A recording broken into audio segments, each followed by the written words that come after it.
Hello students, आज हम करेंगे सर्कल लेसन में एक्सरसाइज 10.2। तो एक्सरसाइज 10.2 में क्वेश्चन नंबर 1 है recall that two circles are congruent. तो ये कह रहा है कि आप रिकॉल करिए कि दो सर्कल कॉन्ग्रुएंट कब होते हैं, if they have the same radii.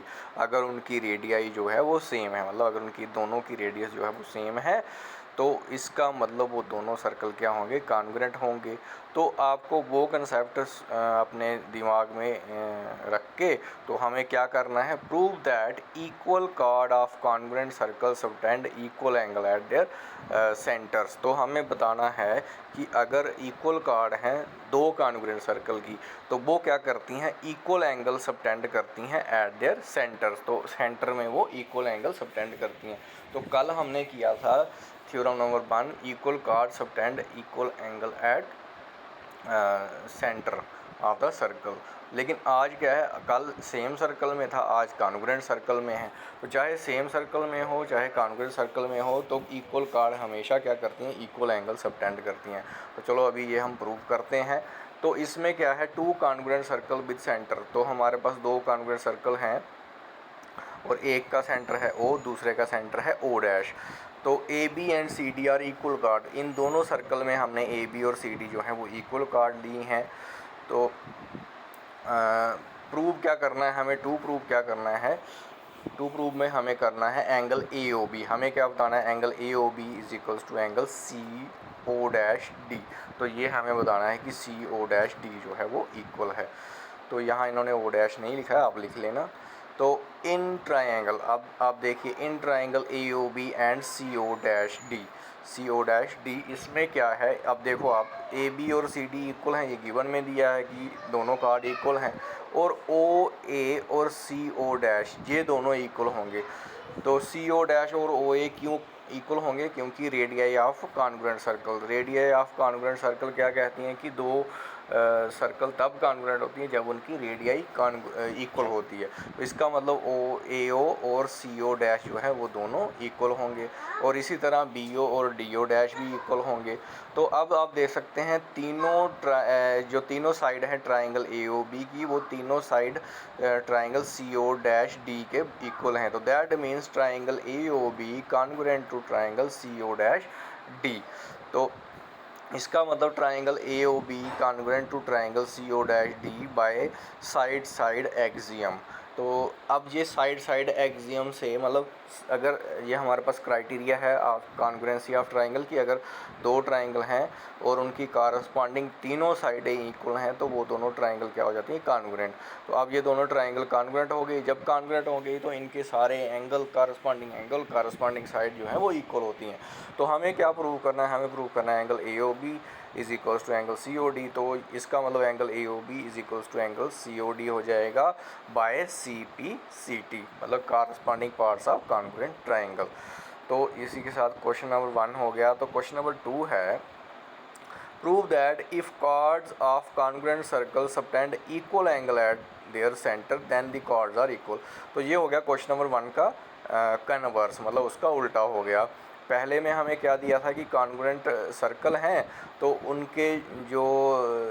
उनके बीच में उन दोनों के बीच में दो कार्ड हैं और वो दोनों कार्ड इक्वल हैं, तो वो इक्वल कार्ड क्या करती हैं, सबटेंड करती हैं equal angle at there centres.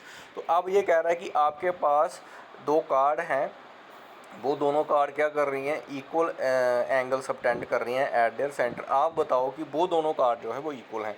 तो अब हमें कार्ड इक्वल बतानी है, जबकि हमें जो वो एंगल सबटेंड कर रही हैं सेंटर में वो ऑलरेडी इक्वल दिए हुए हैं।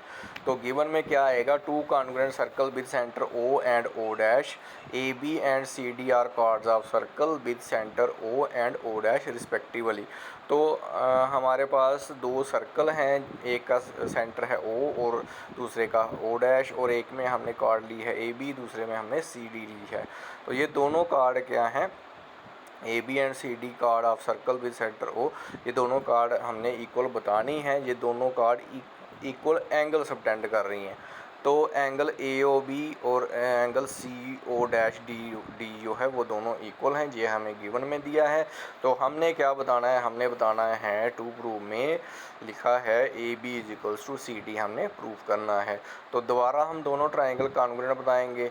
तो इन triangle A O B and triangle C O dash D दोनों ट्राइंगल ले लेंगे। तो अब आप इसमें देख सकते हो ए ओ जो है वो सी ओ डैश के इक्वल होगा और बी ओ जो है वो डी ओ डैश के इक्वल होगा। क्यों इक्वल होगा? क्योंकि हमें गिवन में ही दिया है कि दोनों सर्कल जो हैं वो कॉन्ग्रुएंट हैं। दोनों सर्कल हमें कॉन्ग्रुएंट दिए हैं। तो दोनों सर्कल कब कॉन्ग्रुएंट होते हैं? जब उनकी रेडियाई इक्वल होती है।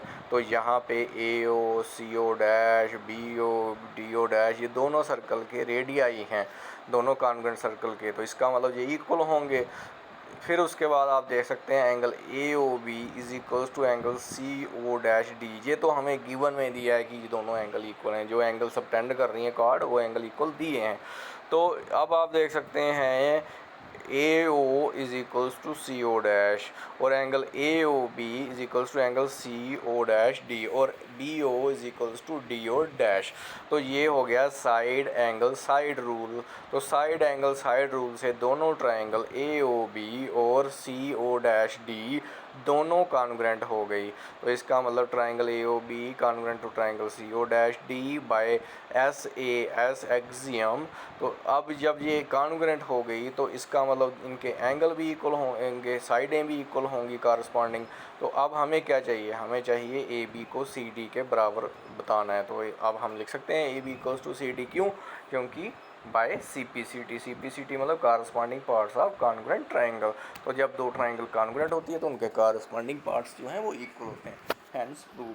तो यही हमें करना था। तो इसी के साथ क्वेश्चन नंबर 2 भी हो गया। तो इस एक्सरसाइज में 2 ही क्वेश्चन हैं, क्वेश्चन नंबर 1 और क्वेश्चन नंबर 2।